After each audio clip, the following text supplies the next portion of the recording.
Hello everyone, welcome back to AA online solution. आज मैं आपके लिए साइंस का क्वेश्चन लाया हूं जो कि बहुत ज़्यादा इंपॉर्टेंट है, आपके सेंटर परीक्षा में काम आने वाला बहुत ज़्यादा इंपॉर्टेंट सवाल। तो जल्दी से फटाफट शुरू करते हैं और सभी सवाल को पढ़ते हैं। तो सबसे पहले आप ध्यान से देखें, जो मैं सवाल करा रहा हूँ, जो मैं क्वेश्चन करा हूँ, एक एक क्वेश्चन बहुत इंपॉर्टेंट है आपके लिए। इन सभी सवाल को कर लीजिएगा और वीडियो अगर अच्छी लगेगी तो लाइक कर लीजिएगा। और पहली बार अगर आप लोग आ रहे, थोड़ा सा भी अगर मैंने आपको हेल्प किया हूँ इस वीडियो के माध्यम से करूँगा, तो आप एक बार लाइक करके सब्सक्राइब कर लीजिएगा। ओके, और हमारी डेली क्लास चलती है, वहां पे आप जरूर आइएगा। यहाँ पर आपको मोबाइल नंबर दिख रहा होगा 8210423200। इस नंबर से आप मुझे कांटेक्ट जरूर कीजिएगा, ठीक है। चलिए तो शुरू करते हैं। सबसे पहला सवाल, अवतल दर्पण से परावर्तन के बाद किरण किस बिंदु से गुजरती है? तो जब अवतल दर्पण में, जब आपने पढ़ा होगा, जब परावर्तन होता है, किरणें इधर जाती है, टकरा के जो लौटती है, तो कहां से लौटती है? फोकस से लौटती है। तो हमारा आंसर क्या हो जाएगा? फोकस हो जाएगा। नेक्स्ट सवाल है कि यदि एक प्रतिबिंब का आकार हमेशा वस्तु के बराबर, बताइए, हमेशा बराबर तो बनता है अवतल में भी, समतल में भी, लेकिन हमेशा बराबर बनता है केवल समतल दर्पण में बनता है। नेक्स्ट है, दो समांतल समतल दर्पण के बीच रखी गई वस्तु के कितने प्रतिबिंब बनेंगे? तो बनेंगे अनंत प्रतिबिंब। इसका आप एग्जांपल के तौर पे देख सकते हैं। जब आप कभी सैलून में जाते हैं तो सैलून में एक आईना इधर लगा होता है, एक आईना इधर लगा होता है। दोनों आईना क्या रहता है? समतल रहता है। और आप जब बीच में बैठ के देखते हो अपना शकल, तो आपका शकल आईना में दिखता है, फिर आईना उसी में और शकल दिखता है, मतलब बहुत सारा फोटो बनता है। तो जब दो समतल दर्पण समांतर अगर रखा हुआ ना, और बीच में कोई वस्तु है, तो अनगिनत फोटो प्रतिबिंब बन सकता है। तो इसलिए हमारा आंसर डी हो जाएगा। किसी समतल दर्पण की फोकस दूरी का मान कितना होता है? समतल दर्पण की फोकस दूरी का मान अनंत होता है। ओके, ऑप्शन नंबर बी हो जाएगा। नेक्स्ट है, गोलीय दर्पण के ध्रुव से वक्रता केंद्र की दूरी क्या कहते हैं? देखिए, गोलीय दर्पण के ध्रुव से वक्रता केंद्र की दूरी, ये ध्रुव है, वक्रता केंद्र यहाँ पे, तो इसकी दूरी क्या कहलाती है? आपको सबको पता है ये क्या है? त्रिज्या है ना। इसको बोलते हैं वक्रता त्रिज्या कहते हैं। नेक्स्ट है, प्रकाश तंतु में प्रकाश का क्या होता है? प्रकाश तंतु में प्रकाश का पूर्ण आंतरिक परावर्तन होता है। ओके, टोटल इंटरनल रिफ्लेक्शन होता है। नेक्स्ट है, सघन माध्यम से विरल माध्यम में जाती हुई किरणें मुड़ जाती है। जब आपने देखा ये कांच है, इधर से हम एक लंब डालते हैं और इधर से प्रकाश जानी चाहिए था ऐसे, लेकिन प्रकाश ऐसे चल जाती है। फिर यहाँ पे लंब डालते, प्रकाश को ऐसे जाना चाहिए था, फिर प्रकाश इधर जाती है। तो ये है सघन, मतलब ज्यादा डेंस सघन माध्यम। और ये क्या है? विरल माध्यम है। तो सघन से विरल में गया तो क्या हुआ? अभिलंब से दूर भाग गया, अभिलंब से दूर भाग गया। ऑप्शन क्या हो जाएगा इसका? बी हो जाएगा। किस लेंस की फोकस दूरी ऋणात्मक होती है? बहुत बार पूछ चुके, कौन सा लेंस है जिसकी फोकस दूरी ऋणात्मक होती है? तो बताइएगा आप लोग, क्या अवतल लेंस की फोकस दूरी क्या होती है? ऋणात्मक होती है। चलिए, निम्न में से किसका अपवर्तनांक सबसे ज्यादा होता है? तो वो तो एक ही है, और वो क्या? हीरा, 2.42। हीरा का अपवर्तनांक क्या है? सबसे ज्यादा होता है। ठीक है, अगला सवाल है, यदि प्रकाश की चाल निर्वात में c हो तो कांच में और n बराबर 1.5 हो तो प्रकाश की चाल कितनी होगी? ये तो मैं कंफ्यूज हो रहा हूँ। आप इसका अगर आंसर पता कमेंट कर देना, ठीक है ना। स्विच लगाए जाते हैं, स्विच जो लगाते हैं अक्सर, स्विच कहाँ पे लगाता है? धनात्मक तार में। धनात्मक तार को ही बोलते हैं मतलब क्या? विद्युन्मय तार बोलते हैं। विद्युन्मय तार, यानी कि जिसमें करंट जाता है, उसको बोला गया क्या? विद्युन्मय वायर बोला गया, विद्युन्मय तार बोला गया। चलिए, नेक्स्ट सवाल है कि वोल्ट VI शक्ति P1 प्रतिरोध वाले V2 शक्ति P2 प्रतिरोध वाले श्रेणी में जोड़ा जाता है तो समतुल्य प्रतिरोध क्या होगा? देखिए, जो ऑप्शन लिखा हुआ ना, थोड़ा सा मिस्टेक होया हुआ। ऑप्शन ऐसे लिखा हुआ P1, सॉरी, ऑप्शन लिखा हुआ V1 का स्क्वायर बटे P1 प्लस V2 का स्क्वायर बटे P2। तो मेरे पास पावर का फॉर्मूला होता है P बराबर VI। कैसे आएगा? इसका आंसर एक होगा। कैसे होगा? देखिए, P बराबर VI हो गया ना। I का फॉर्मूला पता है? V/R, तो V स्क्वायर बाई R हो गया। तो मुझे प्रतिरोध निकालना है, तो R बराबर क्या होगा? V स्क्वायर बाई P होगा। तो ये R हो गया। अगर R1 है, तो अगर हम समतुल्य प्रतिरोध निकालते हैं, अगर मैं सीरीज निकालता हूँ समतुल्य प्रतिरोध, तो V, ये मतलब R1 लिखेंगे ना, क्या लिखेंगे? R1 प्लस R2 लिखेंगे। तो R1 कितना है? V स्क्वायर बाई P, तो R1 V1 P1 हो जाएगा। R2 कितना हो जाएगा? V स्क्वायर, यानी कि P2 R2 P2। तो इस तरह से हमारा ऑप्शन क्या हो जाएगा? ए वाला हो जाएगा राइट आंसर। कौन सी अभिव्यक्ति विद्युत परिपथ में विद्युत शक्ति को निरूपित करती है? तो विद्युत शक्ति का फॉर्मूला P बराबर VI है, हो गया एक, तो ये करती है। फिर P बराबर V का फॉर्मूला क्या होता है? IR होता है, तो यहाँ पे I बच गया, तो I स्क्वायर R, ये भी स्क्वायर वाला है, नहीं, ये I स्क्वायर R, स्क्वायर यहाँ पे, ठीक है ना। और अभी मैंने बताया था एक और बताया था V का मान क्या होगा, I का मान V बाई आर, तो V स्क्वायर बाई आर, ये तीनों दर्शाती है। तो हमारा आंसर क्या होगा, तीनों जो है शक्ति का फॉर्मूला है। बेसिकली देखा जाए तीनों क्या है, शक्ति का फॉर्मूला। नेक्स्ट है विद्युत विद्युत विभक्त वलय किस में होता है, तो मोटर पढ़े होंगे, मोटर में क्या होता है, विभक्त वलय पाया जाता है। विद्युत घंटी किस विद्युत धारा के प्रभाव पे काम करता है, पहली बार सवाल पूछा है। हालांकि मैं जब भी पढ़ाया हूँ कि विद्युत पढ़े ना, क्या बोलते हैं क्या बोलते हैं, फ्यूज, विद्युत फ्यूज, आपको सवाल बहुत पढ़े, विद्युत फ्यूज जो है उसमें प्रभाव पे काम करता है। तो जब भी मैं सवाल को पढ़ाया तो इसको मैं रिपीट जरूर किया हूँ कि विद्युत फ्यूज भी उसमें प्रभाव पे काम करता है। तो विद्युत घंटी जो होता है वो चुंबकीय प्रभाव पे काम करता है, ठीक है। टिहरी बांध किस निर्माण किस राज्य में हुआ, टिहरी बांध जो हो जाएगा उत्तराखंड। कहाँ, टिहरी बांध का निर्माण उत्तराखंड में किया गया है। बैटरी से किस प्रकार की धारा निकलती है, पता ही है, बैटरी से डीसी करंट निकलती है, डिस्ट धारा, कौन सी धारा, डीसी करंट निकलती है बैटरी से। क्रांतिक कोण सघन माध्यम में आपतन कोण होता है जिसका अनुरूपी अपवर्तन कोण होता है, तो इसका 90 डिग्री आंसर होगा, ठीक है ना, ऑप्शन नंबर बी। वस्तु दूरी घटने पर उत्तल दर्पण में आवर्धन का मान क्या होगा, अगर वस्तु की दूरी घटाएंगे तो उत्तल दर्पण में उसका आवर्धन का मान क्या होता है, लेस देन होता है, मतलब घटते जाता है, ठीक है। डायनमो क्या करता है, तो पता है डायनमो यांत्रिक ऊर्जा को विद्युत ऊर्जा में बदल देता है, ओके। चालक के विभवांतर एवं धारा के अनुपात को क्या कहते हैं, विभवांतर यानी कि V और धारा यानी कि आयु I, तो V बटे I क्या होता है, बोलिए, प्रतिरोध होता है, V बाई I प्रतिरोध होता है। स्नेल के नियम में अचर होता है केवल माध्यम युक्त प्रकाश का वर्ण माध्यम, इसमें मैं कंफ्यूज हो रहा हूँ इस सवाल में भी, सवाल नंबर 22, तो मुझे बताना आप कमेंट करके, या तो फिर मैं बाद में कमेंट कर दूंगा, ठीक है। चलिए नेक्स्ट है, क्षारकीय ऑक्साइड के विलयन का पीएच मान कितना होता है, जो क्षार होता है उसका पीएच मान 7 से ज्यादा होता है, ओके। मैग्नीशियम की परमाणु संख्या 12 है तो संयोजकता कितनी होगी, पता है मैग्नीशियम की परमाणु संख्या 12 है तो 2 8 2, तो आखिर में जितना होता है वही इसकी संयोजकता कहलाता है बेसिकली, यानी कि त्यागेगा 2, तो ऑप्शन हो जाएगा कितना, 2 हो जाएगा। हाइड्रोजन के 2 परमाणुओं के बीच कितने आबंध होते हैं, पढ़ाए थे ना कि हाइड्रोजन में 1 बॉन्ड होता है, ऑक्सीजन में डबल बॉन्ड होता है, नाइट्रोजन में ट्रिपल बॉन्ड होता है। इसको याद कर लीजिए, अगर अभी हाइड्रोजन पूछा है तो फाइनल एग्जाम में इन दोनों में से कोई पूछ लेगा, एकल बॉन्ड होगा। एल्कीन का सामान्य सूत्र क्या होता है, एल्कीन CnH2n, ये क्या है, एल्कीन है। नेक्स्ट है, कौन सक्रियता श्रेणी में सबसे ज्यादा क्रियाशील है, देखिए तो ये तो सोना बहुत ज्यादा है, ये तो है ही नहीं, बहुत कम है, ये पारा है, जिंक है, तो सोडियम हो जाएगा। सोडियम जो सबसे ज्यादा जो है रिएक्टिव धातु है, ऐसे पता भी है, पोटेशियम के बाद सोडियम ही आता है। लिथियम सोडियम पोटेशियम के बाहरी सेल में कितने इलेक्ट्रॉन है, देखिए लिथियम सोडियम और पोटेशियम, लिथियम का 2 1 होगा क्योंकि ये 3 होता है ना, ये कितना 11 होता है, ये कितना 19 होता है, तो तोड़िए 2 1 2 8 1 2 8 8 1 है ना, तो आखिर में कितना इलेक्ट्रॉन आ गया, देखिए सबके आखिर में 1 इलेक्ट्रॉन, यही बोला जा रहा है सबसे आखिर में कितना इलेक्ट्रॉन होता है। नेक्स्ट है, आर्गन के परमाणु संख्या क्या होती है, सबको पता है आर्गन 18, आर्गन एक निष्क्रिय गैस है, 18 होती है। कमरे के ताप पर द्रव अवस्था में रहने वाला आधातु, क्या द्रव अवस्था में रहने वाला आधातु कौन है, ब्रोमीन है। नेक्स्ट है, जब कली चूना पर जल डाला जाता है तो किस प्रकार की क्रिया होती है, तो कली चूना कैल्शियम ऑक्साइड, जब इसे पानी डालेंगे तो क्या होगा, गर्म होगा, खौलना शुरू कर देगा और बन जाएगा बुझा हुआ चूना, CaOH2 बनेगा, ओके।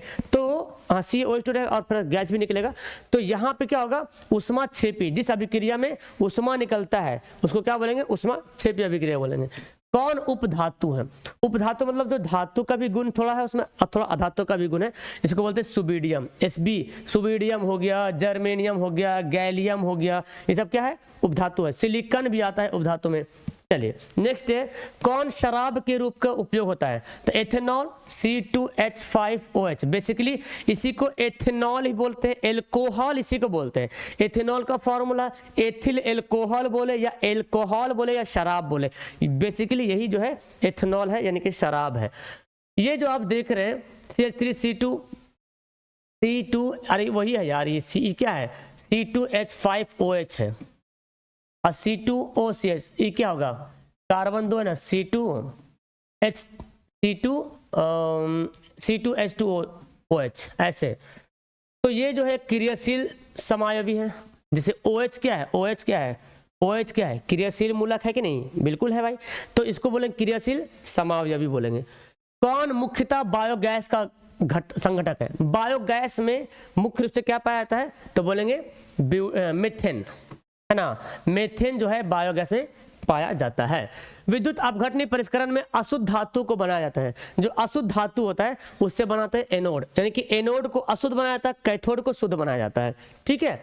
ड्यूरालुमिन किस धातु का मिश्रण है? तो आपने तो पढ़ा होगा पीतल, कांसा, सोल्डर, लेकिन ड्यूरालुमिन आ गया तो ड्यूरालुमिन आपने ध्यान नहीं दिया होगा, लेकिन मैं बताया था ड्यूरालुमिन में एल्युमिनियम की मात्रा बहुत ज्यादा होती है, 95% से ज्यादा, तो एल्युमिनियम हो जाएगा। एसिटिक एसिड का आईयूपीएसी नाम क्या है? एसिटिक अम्ल के क्या बोलते हैं? एथेनोइक बोलते हैं। एसिटिक अम्ल को ही एथेनोइक बोलते हैं, और मेथेनोइक अम्ल को क्या बोलते हैं? फॉर्मिक अम्ल बोलते हैं।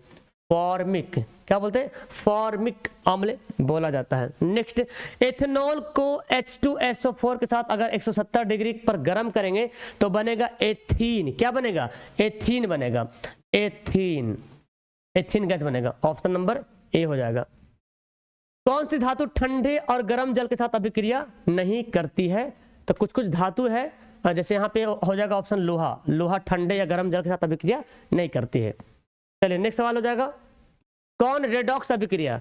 रेडॉक्स अभिक्रिया तो आप जानते हैं जिस अभिक्रिया में उष्माक्षेपी उपचयन अपचयन दोनों होता है। तो यहाँ देखिए, ऐसे तो आंसर यही आपका हो जाएगा। देखिए देखिए यहाँ पे मैग्नीज क्या है? Mn मतलब क्या हो गया? मैग्नीज ना, मैग्नीज ऑक्साइड है, तो मैग्नीज से ऑक्सीजन निकल गया, देखिए क्लोरीन चला गया, तो यहाँ से ऑक्सीजन निकला मतलब अपचयन हो गया। और HCl है ना, HCl, देखिए HCl में हाइड्रोजन निकल गया। अब जिससे हाइड्रोजन निकलेगा उसको क्या बोलते हैं? जिससे हाइड्रोजन निकलता है, जिससे हाइड्रोजन निकलता है उसको उपचयन, और जिससे ऑक्सीजन निकलता है उसको अपचयन। तो दोनों हो रहा, ऑप्शन ए हो जाएगा। कौन धातु प्रकृति में मुक्त अवस्था में पाया जाता है? सोना ही एक ऐसा धातु है जो जितना भी गर्म कर लो, जितना भी ठंडा कर लो, जितना भी कुछ नहीं होगा, एक बार के सिवा खुद छोड़ के किसी में कुछ नहीं होता है वो। भोजन के पाचन के लिए हमारे पेट में कौन सा अम्ल पाया जाता है? हमारे पेट में HCl नाम का अम्ल पाया जाता है, जिसकी वजह से भोजन पच पाता है। नेक्स्ट है, क्षार के जलीय विलयन का स्वाद कैसा होता है? क्षार, अरे भाई पढ़े होंगे, क्षार स्वाद में कड़वा होता है, अम्ल स्वाद में खट्टा होता है। नेक्स्ट, कौन संक्षारक अम्ल है? संक्षारक अम्ल नाइट्रिक अम्ल, एसिटिक अम्ल, है ना, एसिटिक नाइट्रिक अम्ल, सल्फ्यूरिक अम्ल, ये हो जाएगा। तो ऑप्शन हो जाएगा बी वाला। शरीर में भोजन का पचना किस प्रकार की अभिक्रिया? जब हम खाते हैं भोजन तो भोजन पच जाता है, वो कौन सा रिएक्शन है? वो रिएक्शन कौन सा है? वो रिएक्शन है उस उपचयन, जिसको ऑक्सीकरण भी कहते हैं। लौह चूर्ण पर तनु हाइड्रोक्लोरिक अम्ल डालने पर से कौन सी क्रिया होती है? देखिए लौह चूर्ण क्या है? लोहा है, हाइड्रोक्लोरिक अम्ल HCl करेंगे तो क्या होगा? बोले लोहा FeCl2 बन जाएगा और H2 अलग हो जाएगा, तो क्या बनेगा? फेरिक क्लोराइड, फेरिक हाइड्रोक्साइड दे दिया तो होगा नहीं, फेरस क्लोराइड, सॉरी। ऑप्शन क्या हो जाएगा? डी हो जाएगा। मतलब रिएक्शन आपसे पूछा जा रहा है। नेक्स्ट है, निम्नलिखित विलयनों में कौन सबसे अधिक अम्लीय है? जिसका pH मान सबसे कम रहेगा वो सबसे ज्यादा खट्टा होगा, यानी कि अम्लीय होगा। ठीक है, चलिए लौंग का तेल किस प्रकार का सूचक है? वैसे आपने पढ़ा सूचक का 3 प्रकार का होता है। एक प्राकृतिक सूचक जैसे कि लिटमस हो गया, संश्लेषित सूचक नैप्थेलिन हो गया, फेनोल्फथैलिन हो गया, और गंधीय सूचक तो प्याज हो गया और वैनिला हो गया, लौंग का तेल हो गया। तो पता चलेगा ऑप्शन हमारा सी। कर्मा कुंचन गति कहाँ पाती है? तो कर्मा कुंचन गति जो है छोटी आंत में, छोटी आंत में जो भोजन पचता है ना, तो जो भोजन का मतलब भोजन मुख्य रूप से पूरी तरीके से भोजन कहाँ पचता है? छोटी आंत में पचता है, तो कर्म कुंचन वहां पे ज्यादा होता है। ओके, तो बोलेंगे ऑप्शन नंबर ए हो जाएगा। अमीबा में कौन सा पोषण विधि है? अमीबा एक कोशिकीय जीव है, लेकिन अपने आप में बहुत शान से बोलता हम मरा हुआ चीज नहीं खाएंगे, हम खुद से खाएंगे अपना चीज। ये है प्राणी संपोषण, यानी किसी किस बॉडी में जाके सट करके अपना भोजन खाता है। ठीक है, चलिए नेक्स्ट है, सबसे छोटी अंतःस्रावी ग्रंथि, सबसे छोटी अंतःस्रावी ग्रंथि जिसको हम लोग बोलते हैं मास्टर ग्लैंड, पीयूष ग्रंथि, है ना, सबसे छोटी ग्रंथि भी है, मास्टर ग्रंथि भी है। नेक्स्ट है, पौधों में वायवीय भागों से जल के वाष्प के रूप में निष्कासन क्रिया क्या कहलाती है? यानी कि पौधों में जो वायवीय भाग है उससे पानी निकलता है, तो उसको बोलते क्या? वाष्पोत्सर्जन, वाष्प का उत्सर्जन हो गया, निकल जाना। ओके, नेक्स्ट है, दो तंत्रिका कोशिकाओं के मध्य खाली स्थान को क्या कहते हैं? बहुत आसान सवाल, उसको बोलते हैं क्या? सिनैप्स। क्या बोलते हैं? सिनैप्स कहते हैं। जठर ग्रंथियां कहाँ पाई जाती है? जठर रस पढ़े, जठर रस गैस्ट्रिक ग्लैंड, वो कहाँ पाया जाएगा? अमाशय में पाया जाएगा, ऑप्शन नंबर बी। यूरिया रक्त में कहाँ से निकलता है? यूरिया तो जहां से निर्माण होगा वहीं से निकलेगा, जाहिर सी बात है। यूरिया का निर्माण कहाँ होता है? यकृत में होता है। कहाँ होता है? यकृत में होता है, तो निकलेगा वहां से। लैटेक्स पाया जाता है, आपने पढ़ा होगा लैटेक्स, गोंद, रेजिन, ये सब पेड़ का उत्सर्जित पदार्थ है। तो लैटेक्स जो निकलता है कनेर के पेड़ से निकलता है। चीड़ के पेड़ से तो पता होगा क्या निकलता है, वो रेजिन जो है चीड़ के पेड़ से प्राप्त होता है। कौन सजीव में पाए जाने वाले जैव परक्रम है? बताइए, सजीव में पाए जाने वाले, तो सजीव में श्वसन भी होता है, पोषण भी होता है, जनन भी होता है, यानी कि इनमें से क्या हो जाएगा? सभी हो जाएगा। कवक में पोषण की कौन सी विधि है? कवक में, कवक क्या होता है भाई? वो तो मरा हुआ चीज को भोजन करता है, तो इसको बोलेंगे क्या? इसको बोलेंगे, इनमें से कोई नहीं भाई, यहाँ तो है ही नहीं है।